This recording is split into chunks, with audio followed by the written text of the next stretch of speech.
50798.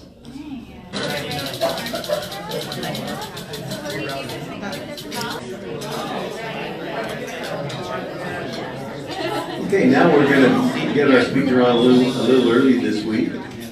So, our speaker is Andrew Janz, who is the Deputy District Attorney with the Fresno County District Attorney's Office.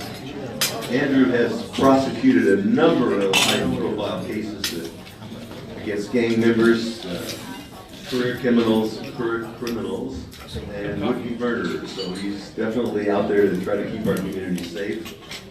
He attended California State University Stanislaus, where he was awarded a bachelor's degree in economics and a master's degree in public administration. And after leaving Cal State Stanislaus, Andrew attended Southwestern Law School in Los Angeles, where he earned his law degree. He's a member of the Downtown Rotary Club, as was mentioned, and the Fresno County Prosecutors Association. He's married to Heather Walker Janz, who is a small business owner and past president of Central Valley chapter of California Association of Marriage and Family Therapists. And I take it you have no children, but you have 2 dogs. That's correct. Well, come on up and let's get more about it.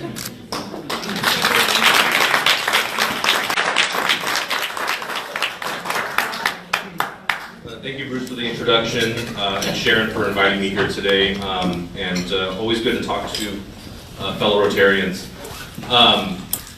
Just a little bit more about my background, because I think it informs sort of my worldview and who I am as a person.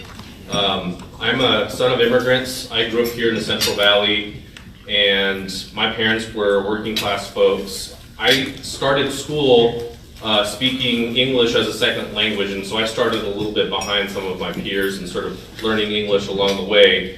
My mom didn't speak any English when she came to this country, and as my dad was working, she would take care of me during the day, and so that's why I grew up speaking Thai as my first language. And I always like to tease people and say that I learned to speak English by watching Young and the Restless and soap operas. So that's sort of a little bit about my family background. Yes, I did attend Cal State Stanislaus, just an hour and a half to the north. I did get into Fresno State, but I had a decision between, I think, 2 pretty good schools, and I settled on Stanislaus because it was close enough to being home where I can come home and do laundry on the weekends, but like not close enough where my parents could sneak up and ring on my doorbell at my dorm. So I wanted a little bit of that distance, but I maintained my connection with the Central Valley and the community. I am married to my wonderful wife, Heather Janz. She's a small business owner. She has her own clinic here in the city of Fresno. She's a mental health therapist, so she provides a much needed service to our community, and she's really a leader in her own right, and she does a lot of work in our town in terms of mental health, and she's been an advocate for women and young girls, and is a big supporter of our local Girl Scouts. She and I apparently didn't have enough going on in our lives, both professionally and politically, so we decided to spice things up a little bit. We are expecting our first child. The doctors say any day now, so that is on my immediate horizon, and so if I just suddenly book it, manager of the people that work here, I do have some experience in managing people and budgets. When I was in my 20s, I was a president and CEO of a nonprofit organization that advocated for students.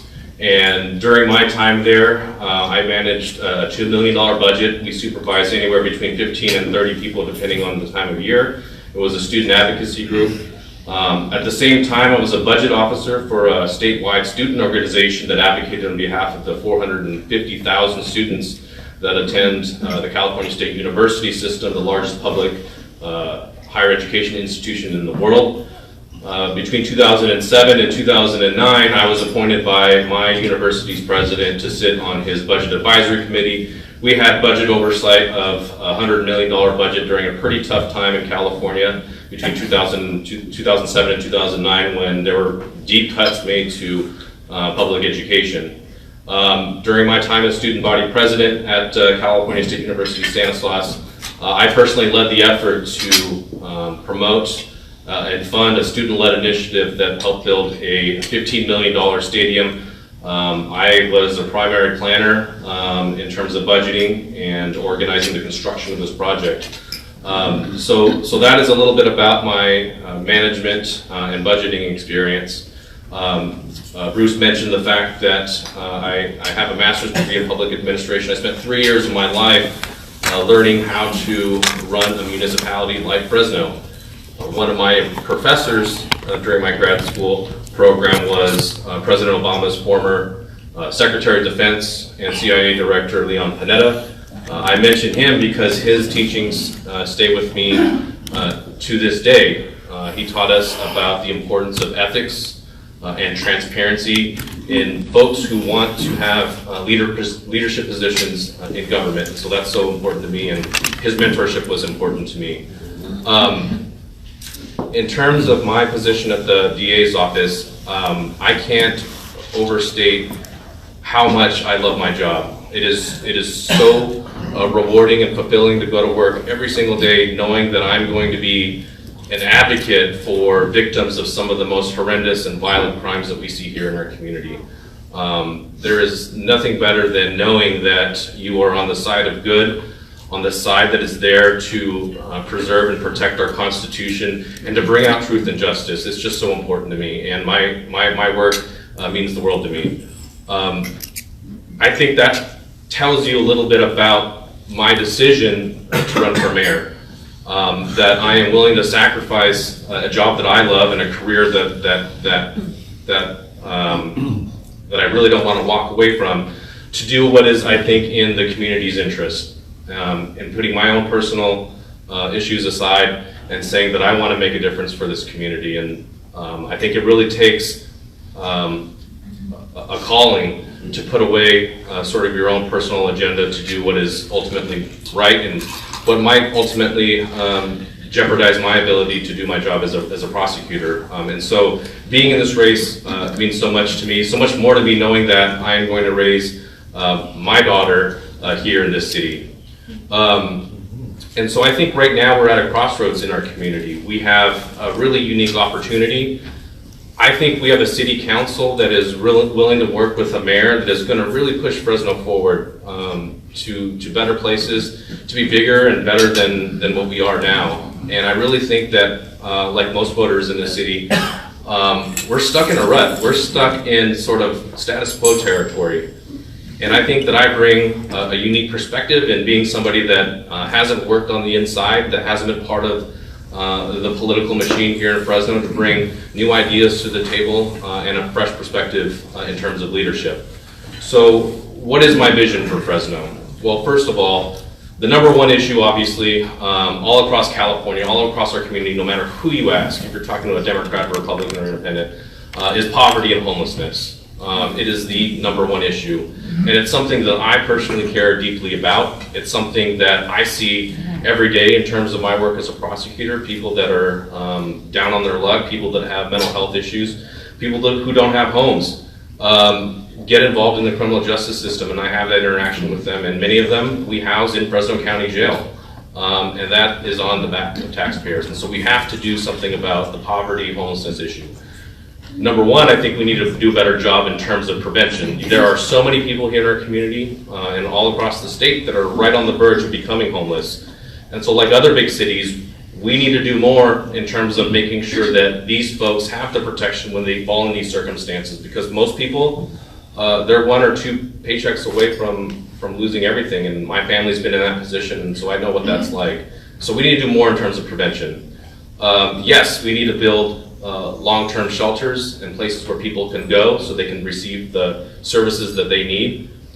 Me and other community leaders have been working for some time now to get more funding at the local level, but also statewide and federally to advance some of these projects that we know we need. And so because of the work of a lot of good people in our community, Ashley Swearingen, Joaquin Arambula, you've heard yesterday that the governor is investing $11.5 million in this next budget for grants that go towards poverty and homelessness here in our community. And so that is such a huge step for our city. And it's something that many of us in Fresno have been pushing for years.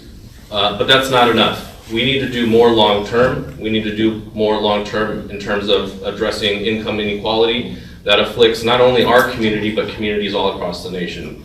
We need to have a conversation about income inequality and whether or not our tax structures nationwide, statewide, is one that promotes job creation, that promotes the ability for folks who are of working class to buy all of the good things that we know that businesses need them to buy. So that is a long-term process. I can't do it on my own. We're going to need help from everybody here in this room, everybody here in Fresno. Number two, most important issue is public safety. The most important decision that the next mayor will make is to select a new police chief. I know that there's been talk that the current mayor will be picking the next police chief, but I think Jerry and I are pretty much in agreement that either one of us, whoever becomes mayor, will be picking the next police chief. And it's a big decision. It's a big decision in terms of public safety. It's a big decision in terms of how we police our streets. And I really hope to see a police chief that's going to get in and do the hard work that's necessary to turn around the morale that has been so low there. I work with Fresno Police Department officers on a daily basis, and a lot of them are very frustrated about the current situation. They feel that people don't have their backs and they don't have enough funding to do the jobs that we need them to do. And so we need a leader that's going to go into the police department and really put aside politics and do what's right for the department as opposed to what's right personally for them and their political careers. Last but not least, I want to make sure that we focus in terms of a community on building safe and healthy neighborhoods. I know that many of you in this room were big supporters of the Parks Initiative in the last election cycle in 2018. I was a big supporter. I think that it would have done a lot of good for our community in terms of building the infrastructure that we know that we need, supporting the River Parkway, making sure that we support cultural arts and art pop, and then also making sure that our kids have safe places to go after school to play. Obviously that didn't pass. We are going to have, however, a new opportunity this year. And so me, along with a number of community leaders over the next several weeks, are going to put forward a very detailed plan in terms of where we go from here. And it's a plan that I'm fully behind. It's a plan that I'm asking the community to support.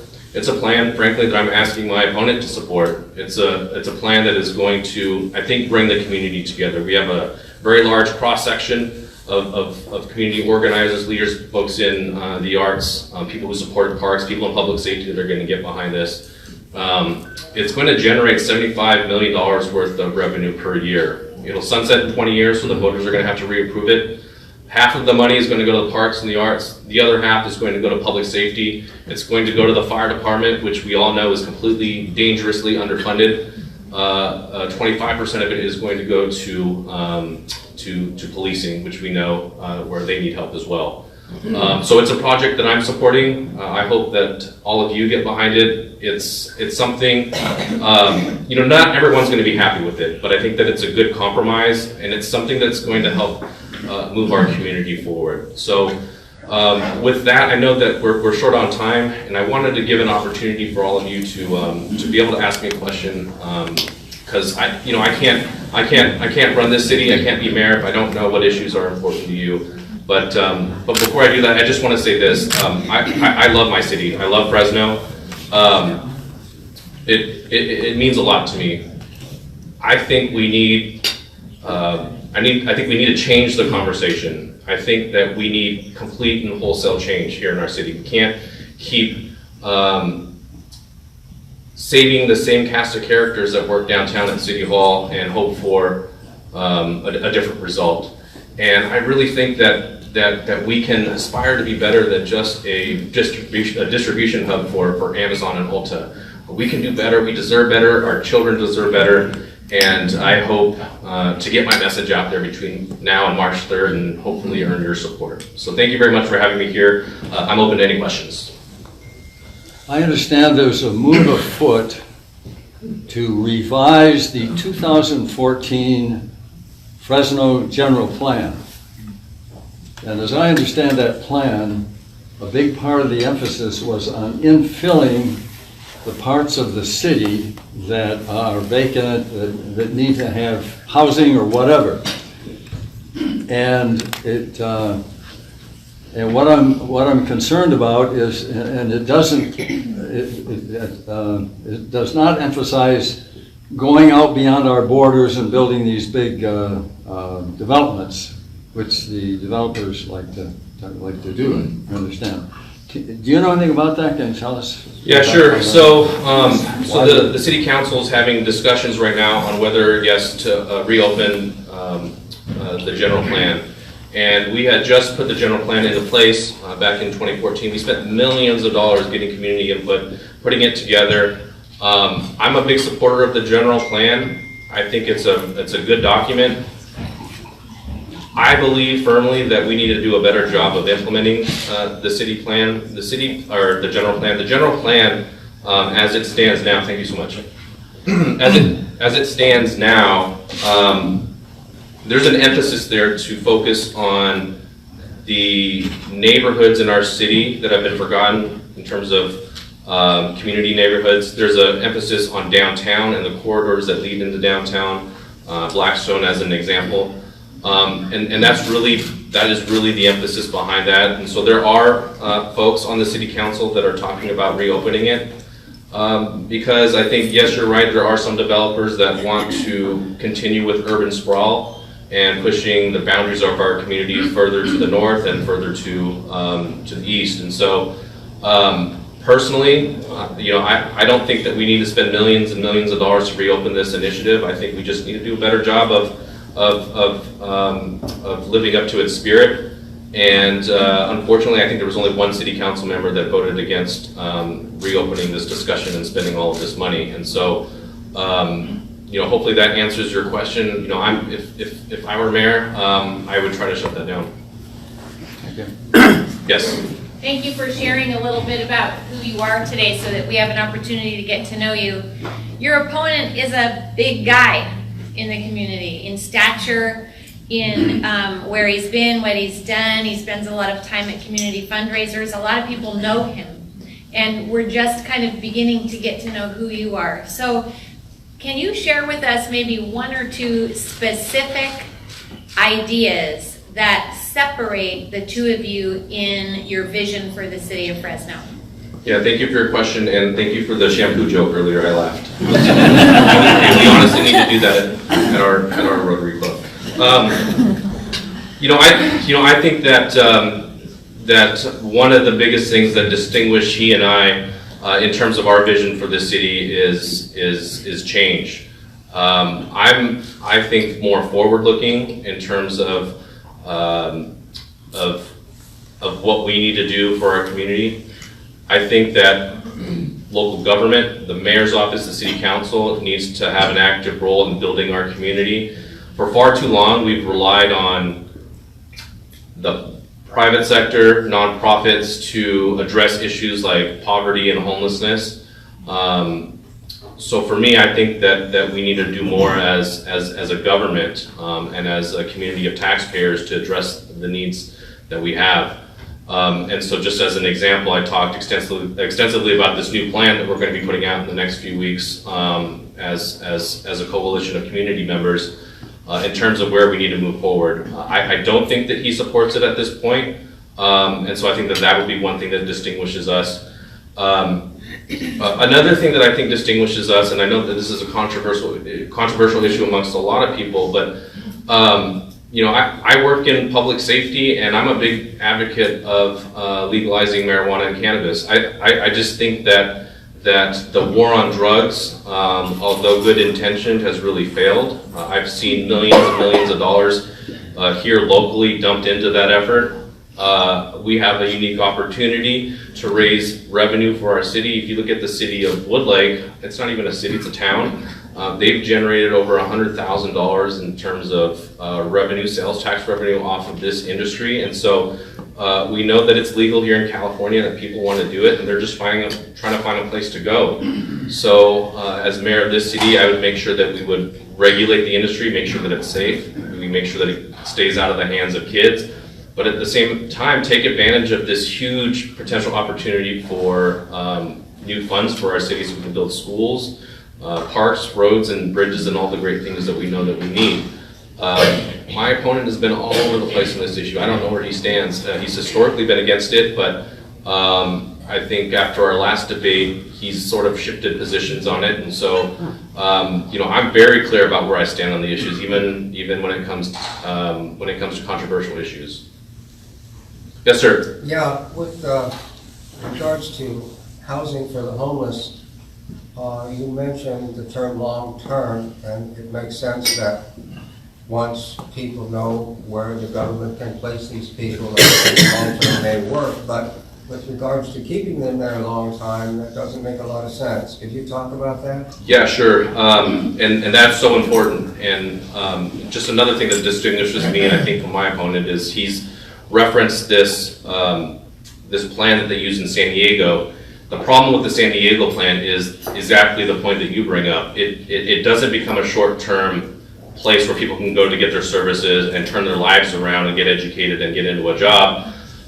It has become sort of a long-term shelter situation where people just linger for years and years and years without getting the services that they need. And so for me, the plan has to be different. There needs to be a better working relationship with the county, which we know are in charge of all of the behavioral health and mental health services that they provide to our community. We need to work better with them. We're not working well with them now as the city. So that's number one.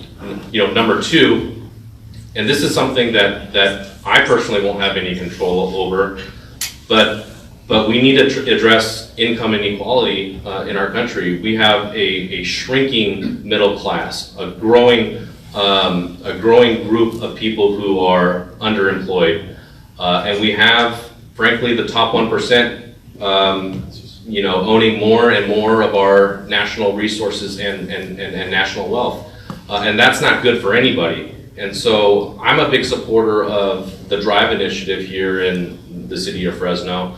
The governor cited it in his visit here yesterday in terms of where we need to go long term. We rank right now 59 out of 59 in terms of racial inequality statewide in terms of large cities. We can do better. And so when we help people at the bottom rungs of our society, I think that it helps everybody. And so in terms of my long-term plan, it needs to be a full-fledged effort to address poverty.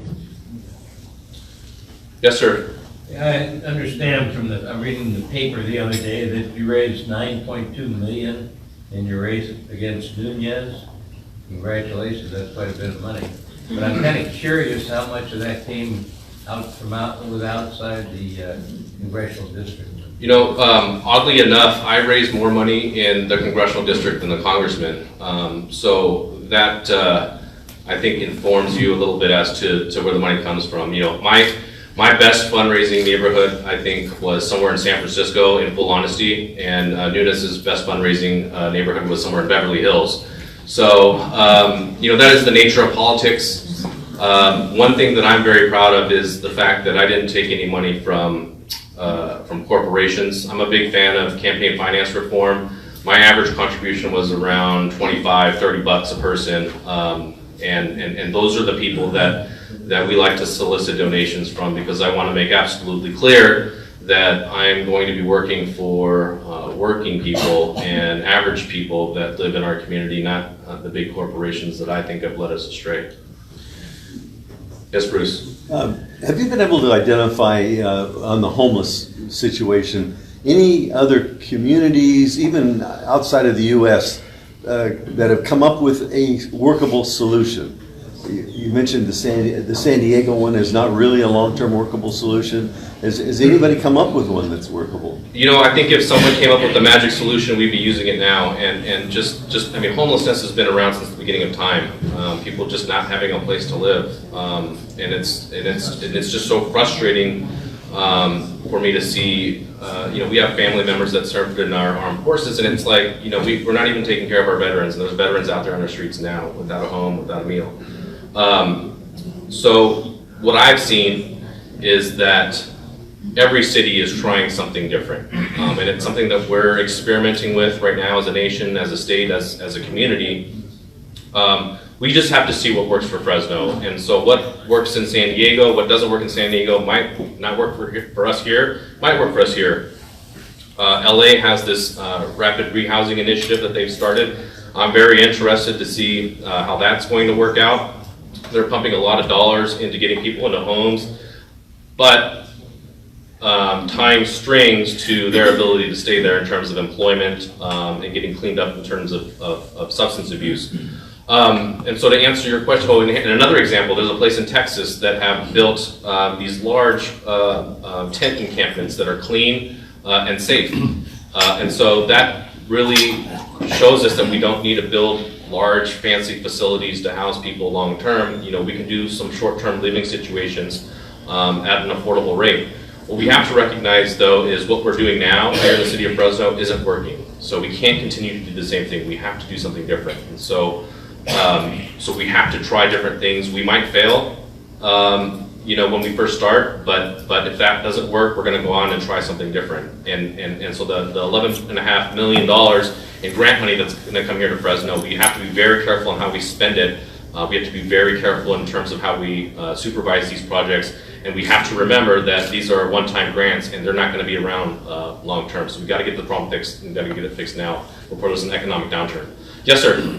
Just out of curiosity, of the $11.5 million grant that is supposedly coming here, what percentage of that is going to be expended on management? Good question. I get asked that a lot about how we spend our money now in terms of management, how much it goes to people that actually manage the projects. To be completely 100% truthful, I don't know. I don't know, and I don't know if it's been worked out yet. It's a new proposal, and I think that they're still sort of working out the details. Yes, sir. I have two questions. I feel like a lot of our roads are just deteriorating and falling apart. Yeah. I want to hear your plans or ideas for kind of our infrastructure. The second question is just where you stand on high-speed rail. Okay, I'll start with high-speed rail. That's the easier one. I don't think it's been any secret that I've been a supporter of it. I've been very critical about the way the state's obviously managed it and sold it to our state. And actually back in 2008, whenever it was passed, I actually voted against it for that exact reason. I don't think the state has any business operating a high-speed rail. If you look at any other country in the world, it's a federal, it's a national project. And so I've been a very big proponent of making sure when Congress and the president, whenever they get around to it, they invest in America. They invest in projects that will really push us forward, create jobs, and take cars off of the freeway. I think that's good all around. I just don't think that California should be in that business. But we're sort of stuck now. We're stuck in this situation. I don't see how we get out of it without either completely scrapping it or getting federal help. And so that's sort of where I'm at on it. I think that it would be great for our community in terms of raising, I think it would raise property values. But you have to balance that with the issue of affordable housing.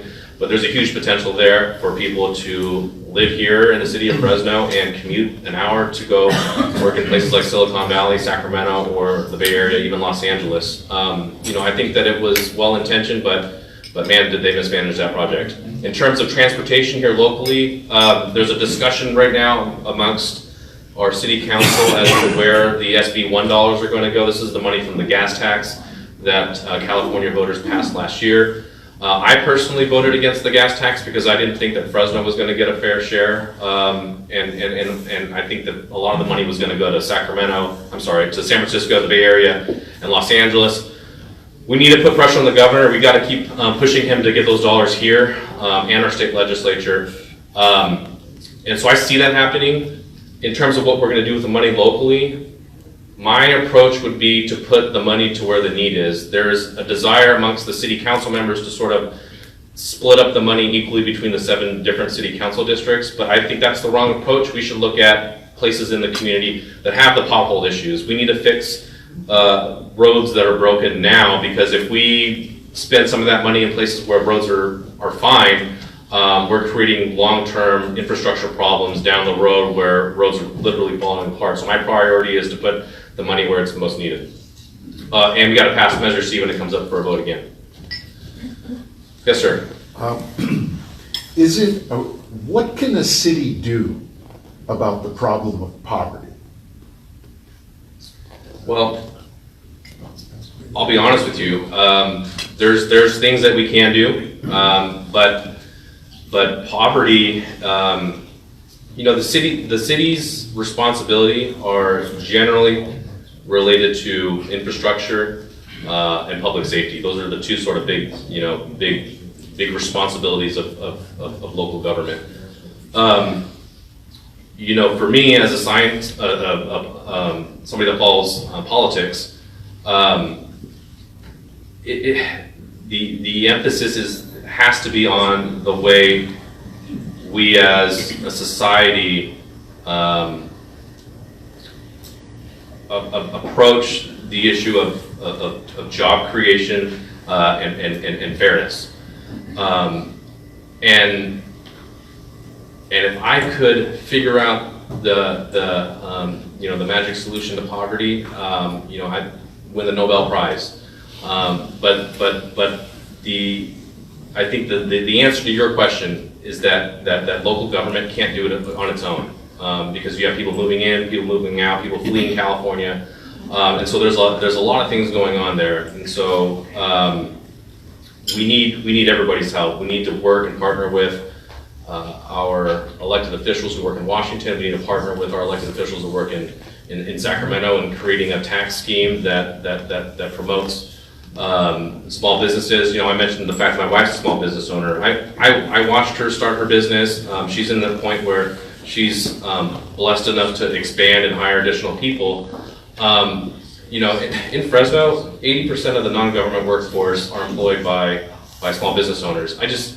I'm just frustrated that I feel like we roll out the red carpet for big companies, but we don't do the same for small businesses. And my wife's providing a really, I think, needed service to our community. I think that a lot of people, maybe people in this room, own small businesses, and you do a lot of good work for our community. You employ a lot of people. I just think that there's never been a real strong emphasis in supporting that. And so if we can make small businesses succeed, I think we can begin to hire more people at the local level. I think more people will be employed, more people will buy stuff. As mayor, I want to make sure that we really roll out the red carpet for those folks. They're the backbone of our economy. No question. How do you view the minimum wage? I think that people need and deserve to be able to make a living. I think it was a huge mistake for folks to basically try to peg Fresno to LA and San Francisco in terms of a minimum wage. I think that would be devastating for our local economy. Not good. And so, in terms of minimum wage, I don't know what the right number is, but it needs to be different from some of the big cities, because we're not like Southern California and the Bay Area. Our cost of living isn't the same. And so for me, whatever it is where people can support their families and make a livable wage is what I would set it at for us. Yes, sir. What's your opinion on regarding the sanctuary city? I don't like this question, because people ask, do you support sanctuary cities, yes or no? To me, that really dumbs down. No, I didn't say you support us, in your opinion. No. So let me get to that. I'm going to get to it.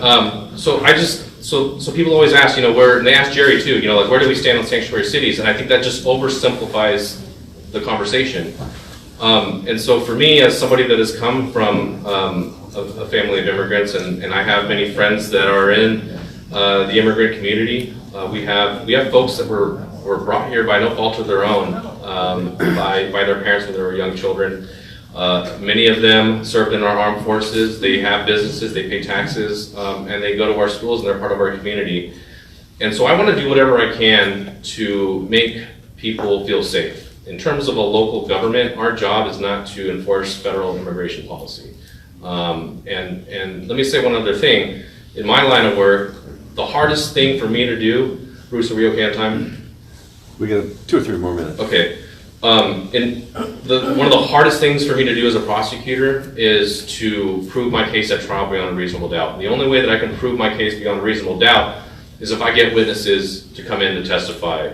Many witnesses in my case have no legal status or have family members with no legal status. And so when they're being told that, Fresno's not going to be a sanctuary city, they don't feel safe, their families don't feel safe, and I can't do my job.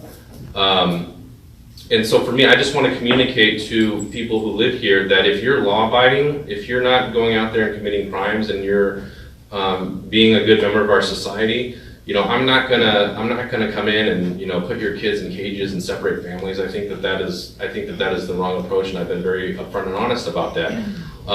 And so I know that doesn't go back to answering your question about is this going to be a sanctuary city? We're a sanctuary state, I guess, under state law. I'm obligated under the law to do certain things as a prosecutor. Let me give you an example of how this whole immigration system is broken and how frustrating it is to me. I am prosecuting a man right now who brutally assaulted a female in a parking lot, and he was undocumented. During the middle of my prosecution, ICE came, arrested him, and deported him, and now he's walking free somewhere in Mexico. How is that just for the victim in my case? How is that fair to anybody? He totally escaped prosecution because our federal immigration policy is broken. And so I'm just as frustrated with the situation as everybody else.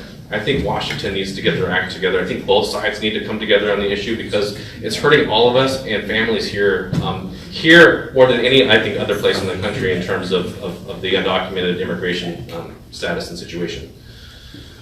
I've heard you talk a little bit about some of the litigation against the city over the years, and I'm just curious, can you talk a little bit about some of the things that you've seen in terms of legal settlements, and are you aware at all of how Fresno compares with other cities in California?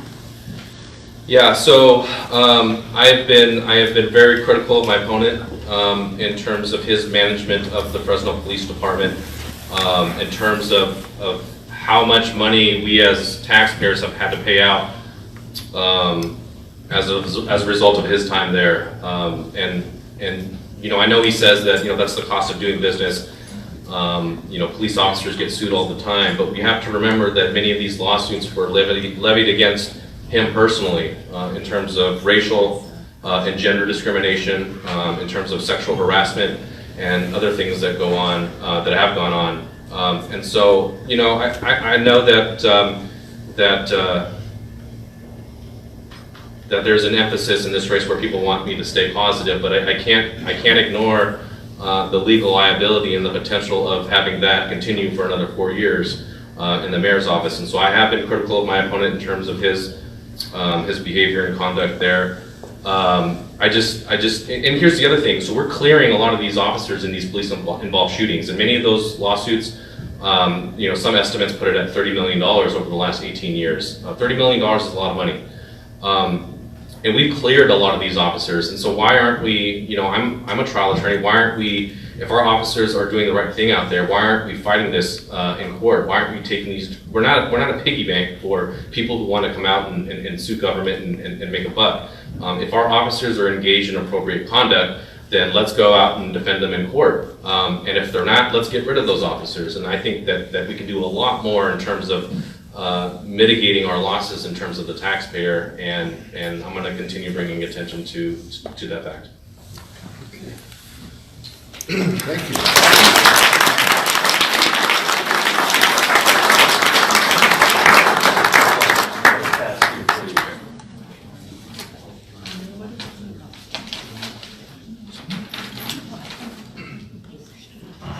Thank you, Andrew. That was informative and to the point, and we appreciate you coming. We support as a club Lowell School. That's one of our projects downtown. And so we ask every speaker to sign a book, and this will go in the Lowell School Library. So the book is What is the Constitution? We the People. Awesome.